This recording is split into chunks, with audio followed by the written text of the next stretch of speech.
Assalamualaikum Pak Ma'ruf. Waalaikumsalam warahmatullahi wabarakatuh. Selamat pagi, gimana kabarnya Pak Ma'ruf? Alhamdulillah Pak Muti, sehat selalu.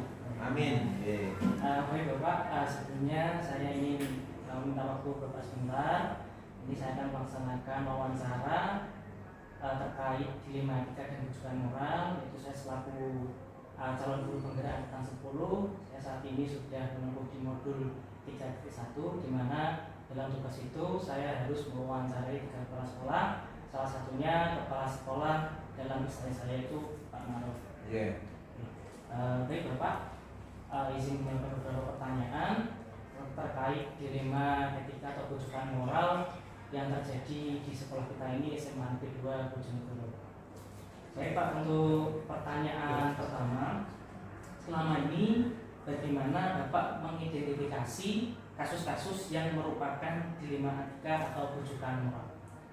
Terima kasih Pak Mahmudi. Terkait dengan identifikasi permasalahan dilema etika atau yang berikutnya rujukan moral, ya. Yang pertama yang saya lakukan adalah kita menggali informasi terkait dengan 2 permasalahan atau 2 topik yang akan kita pilih dari dilema etika tadi. Menggali informasi, berbagai informasi yang harus kita kumpulkan, karena tanpa informasi yang kita dapatkan, kita tidak akan bisa mengambil keputusan yang tepat. Terus yang kedua, setelah kita mendapatkan informasi atau menggali informasi dari berbagai komponen, maka saya tidak sendirian. Saya akan dibantu oleh stakeholder yang ada terutama di sini SMA Negeri 2 Bojonegoro, yaitu saya bisa dibantu oleh Wakahumas, Wakakurikulum, Wakakesiswaan, Wakasarana. Tergantung nanti dilema etikanya itu gimana permasalahannya. Kalau terkait dengan siswa, mungkin yang banyak bisa membantu memberi masukan adalah Wakakesiswaan. Jika terkait dengan pembelajaran, mungkin dibantu oleh Wakakurikulum. Atau terkait dengan sarana prasarana pengembangan sekolah, mungkin dibantu oleh Wakasarana. Terkait komunikasi lembaga dengan di luar, dibantu oleh Wakahumas. Nah, dari masukan-masukan dari stakeholder yang ada, maka saya akan menganalisa dengan cermat, sehingga keputusan yang saya ambil itu tidak mengecewakan. Keputusan yang saya ambil adalah memang betul-betul terbaik di antara 2 yang baik. Itu Pak Mahdi yang bisa saya sampaikan. Baik Pak, jadi ketika ada masalah, Bapak cara mengidentifikasi adalah menggali informasi yang lebih dalam, kemudian mengajak kerjasama dengan stakeholder, khususnya mungkin kalau ada permasalahan pembelajaran bisa kurikulum menyesuaikan masalah apa yang ditangani. Untuk yang selanjutnya Pak, selama ini bagaimana Pak Ma'ruf mengambil keputusan di sekolah, terutama untuk kasus-kasus di mana ada 2 kepentingan yang sama-sama baik untuk sekolah? Untuk terkait dengan keputusan 2 hal yang sama-sama penting, kembali lagi ke permasalahannya. Memang tidak mudah memilih terbaik dari 2 yang terbaik, memilih terbaik dari 2 yang baik. Kembali ke kepentingannya. Saya dari 2 pilihan itu, maka yang saya ambil adalah terbaiknya untuk kepentingan sekolah lembaga. Jadi tidak terbaiknya kepentingan secara pribadi. Jadi sama-sama penting, tapi menurut saya, maka yang saya identifikasi adalah kepentingan yang paling baik untuk lembaga. Bukan untuk kepala sekolah, bukan untuk 1 guru, atau bukan untuk 1 siswa, tapi di antara dua permasalahan itu notabene yang paling baik adalah untuk lembaga, untuk sekolah.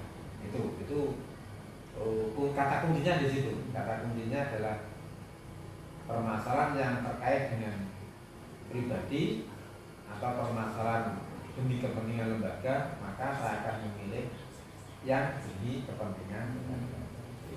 Baik, jadi ketika ada dua kasus yang sama-sama penting, panjenengan bisa lihat dari dua sisi kepentingannya dan gimana, kemudian mana yang mungkin bisa ini sebuah kepentingan bersama yang Baik Pak, untuk selanjutnya Pak, langkah-langkah apa yang digunakan Pak Ma'ruf untuk menyelesaikan permasalahan yang menjadi dua putusan itu yang sama-sama benarnya? Langkahnya hampir mirip dengan yang tadi, yaitu yang poin pertama tadi, langkah yang saya tempuh jika terjadi permasalahan atau dua pilihan yang sama-sama baik. Yang pertama tetap saya identifikasi dulu permasalahannya dari informasi-informasi permasalahan A, informasinya gimana, permasalahan B, informasinya gimana. Nanti saya gali, saya analisa sehingga keputusan yang terbaik itu jangan sampai keliru. Jadi hampir sama dengan tata cara yang awal tadi. Ya, berarti saya simpulkan untuk dua permasalahan tadi jangan sama-sama penting, bisa diambil dari mana yang membutuhkan instansi. Betul. Baik Pak, untuk selanjutnya hal apa saja yang dianggap efektif dalam pengambilan keputusan pada kasus-kasus di 5 etika ini Pak? Yang efektif ya hampir-hampir sama pertanyaannya sini ya. Dari awal sampai ini mirip-mirip. Yang paling efektif untuk penyelesaian dilema etika itu jika terkait dengan siswa ya, ya kita langsung tidak lama-lama keputusan itu langsung kita tangani segera mungkin agar permasalahan itu tidak berlarut-larut di kemudian hari. Termasuk jika permasalahan terkait dengan Bapak Ibu guru atau karyawan juga segera mungkin lah. Jadi tidak usah ditunda-tunda agar pekerjaan itu bisa kembali normal kembali. Ya. Untuk selanjutnya Pak, tantangan apa yang mungkin Pak Ma'ruf temui ketika menghadapi kasus dilema etika ini Pak? Contoh sederhana kemarin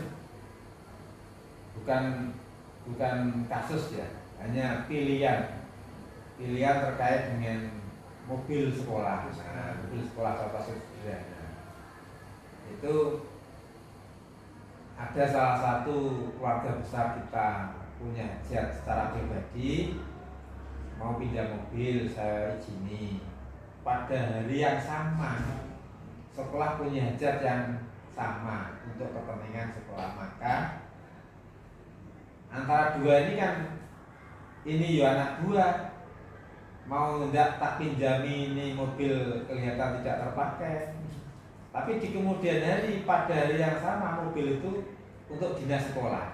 Nah, maka saya memilihnya ya mobil ini harus digunakan untuk kepentingan sekolah. Maka ya kepentingan pribadi itu harus menyadari, harus saya panggil, harus saya nasihati, harus saya jelaskan permasalahan mobil kenapa kok tidak jadi saya pinjamkan. Ada kepentingan lembaga yang harus menjadi skala prioritas. Ini contoh sih kecil, contoh-contoh di 5 etika itu banyak ya. Jadi tetap dengan mengambil jalan tengah tadi, jadi meluruskan bahwa hari yang sama itu digunakan untuk harus dijelaskan kenapa kok tidak jadi. Nah, harus dijelaskan, jangan sampai yang bersangkutan itu tersinggung dan sebagainya. Akhirnya kan sudah dijelaskan kan lebih membantu. Ya. Oke Bapak, untuk selanjutnya ketika Pak Ma'ruf menemui kendala atau masalah, apakah Pak Ma'ruf punya jadwal khusus atau skala prioritas yang diusulkan dulu yang mana? Apakah panjenengan punya jadwal seperti itu? Nggak ada, pokoknya ada masalah langsung diselesaikan, lebih cepat lebih baik. Nah, itu aja kalau saya. Untuk yang terakhir Pak, dari apa yang sudah kita lakukan ini, pembelajaran apa yang Bapak petik dalam mengambil keputusan terhadap masalah dilema etika yang mungkin terjadi di sekolah ini Pak, selama ini? Nomor satu ya menambah wawasan lah, menambah wawasan, karena permasalahan di lembaga satu dengan lembaga yang lain itu kan beda, penanganannya juga harus beda, permasalahan beda, otomatis tata cara juga pengambil keputusannya juga beda. Ya lebih matang lah, lebih matang. Bukan kita mengharapkan permasalahan dilema etika, tidak, kan, tapi jika ada kita bisa mengambil keputusan lebih baik, insya Allah kita semua akan lebih matang dalam hal pengambilan keputusan yang baik di antara yang terbaik di antara yang baik. Nah, itulah yang susah kan itu Pak. Mengambil terbaik di antara yang baik. Kalau ngambil benar di antara yang salah gampang. Ini kan ngambil terbaik di antara yang baik. Ya. Ya, baik Pak. Jadi dapat saya simpulkan dan saya ambil pelajaran bahwa ketika ada sebuah masalah kita langsung mungkin bisa menyelesaikan dengan secara kolaborasi berhubungan dengan maka yang bersangkutan dengan masalah yang dihadapi. Ya, ketika dari pembelajaran itu kita lebih matang dari masalah-masalah itu. Baik, terima kasih Pak Maruf atas waktunya. Terima kasih atas jawaban-jawaban yang Panjenengan berikan. Sekali lagi saya ucapkan terima kasih. Sebelum saya tutup Pak Mahmudi, saya pesan ke Pak Mahmudi sehat terus, CGP-nya sukses sampai panen karya dan lulus. Ya, terus pesan yang kedua, setelah mendapatkan ilmu CGP, perubahan di kelas harus ada. Itu pesan saya. Yang kedua, yang ketiga, teman-teman guru yang belum masuk CGP, ilmunya ditularkan, dimotivasi agar teman-teman yang lain bisa masuk semua dalam CGP. Ya, kita ambil hikmahnya, di CGP itu banyak ilmu yang kita raih. Saya kira itu dari saya juga. Mohon maaf bila terkeliru saya. Assalamualaikum warahmatullahi wabarakatuh. Terima kasih.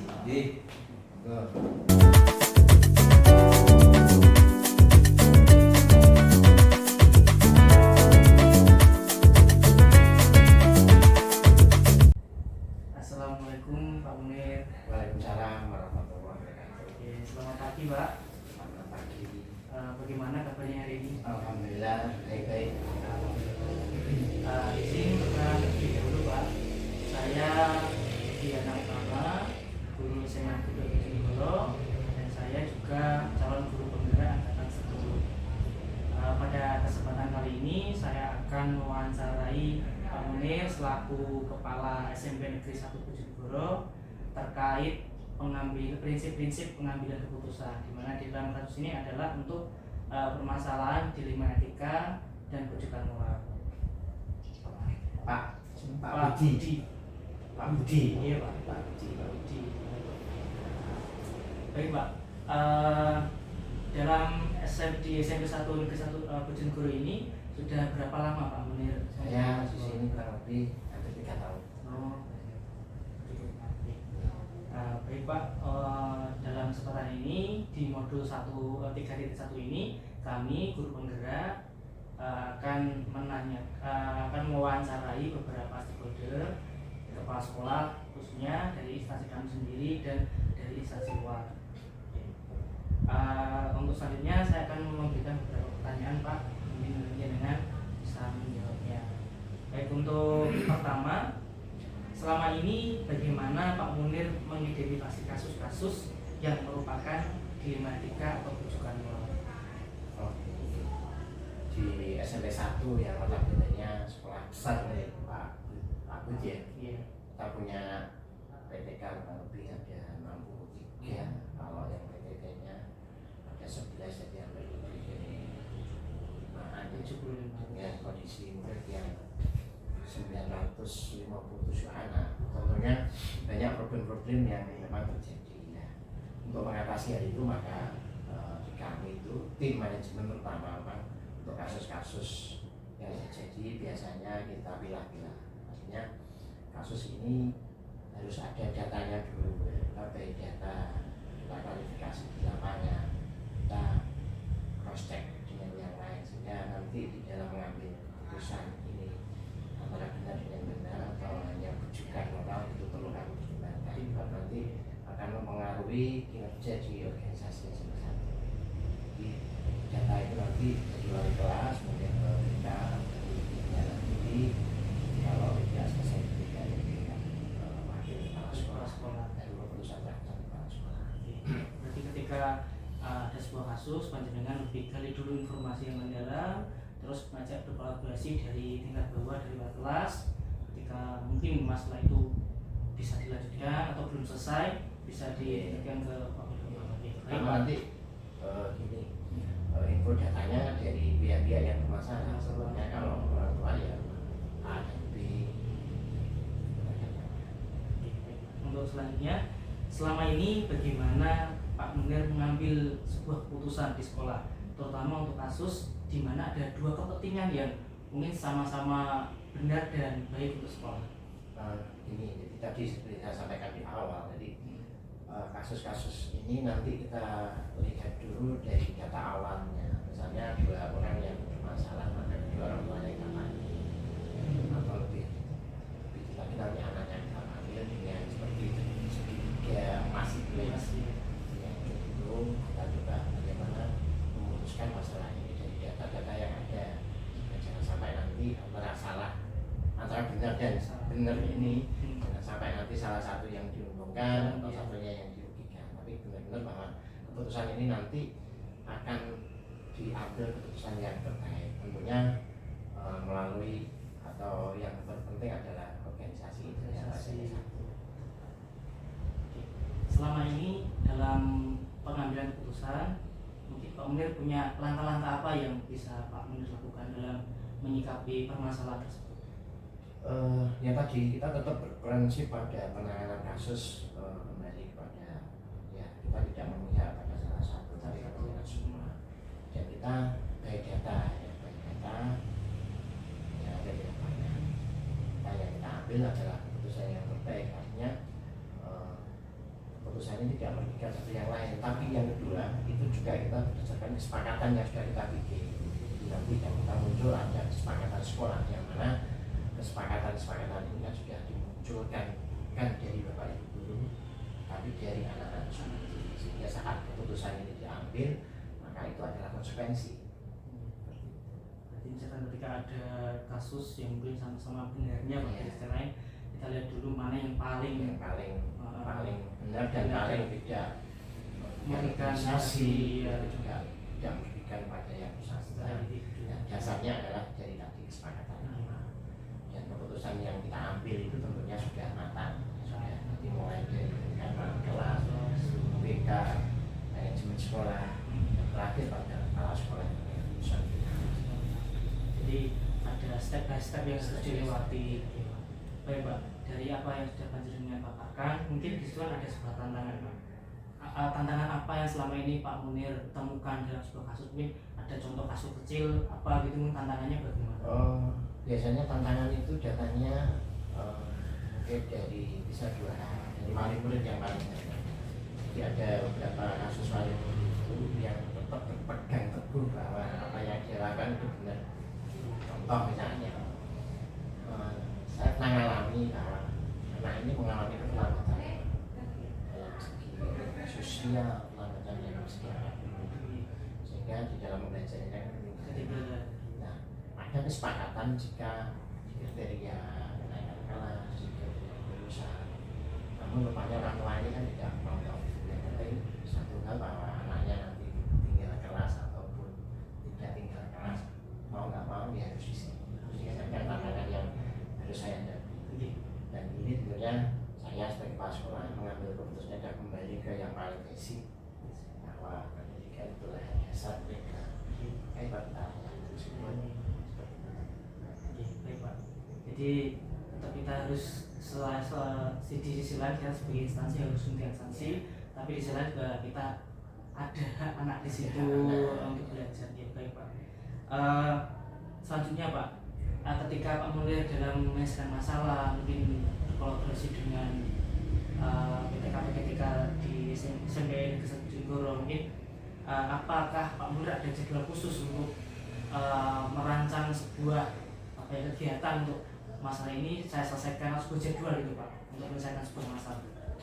Tahapan permasalahan di SMP 1 itu kan ada istilahnya bahwa penjadwalan nanti kepala sekolah akan mengikuti jadwal yang telah disepakati antara pihak wali kelas dengan bimbingan konseling. Karena begini, tahapannya sampai di kepala sekolah membuat keputusan itu juga sudah melalui beberapa tahap.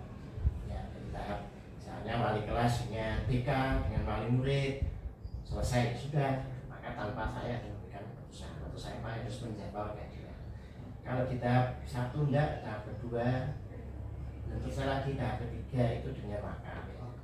Kalau wakaf selesai, berarti saya tidak terjadwal. Jadi yang menjadwalkan bukan saya pribadi, tapi yang menjadwalkan nanti adalah sesuai dengan alur masalah itu sendiri. Jadi sesuai alurnya gitu Pak. Tahap pertama, tahap kedua sampai terakhir yang diselesaikan. Baik Pak, dari apa yang sudah Bapak mulai paparkan tadi kan Pak Munir sudah memaparkan gimana caranya pemecahan masalah di SMP 1, kemudian yang berubah. Untuk pertanyaan selanjutnya, adakah faktor-faktor atau seseorang Pak yang mungkin bisa membantu Pak Munir dalam menyelesaikan sebuah masalah itu? Ya tentunya seseorang itu bisa disebut sebagai pengalaman mungkin ya.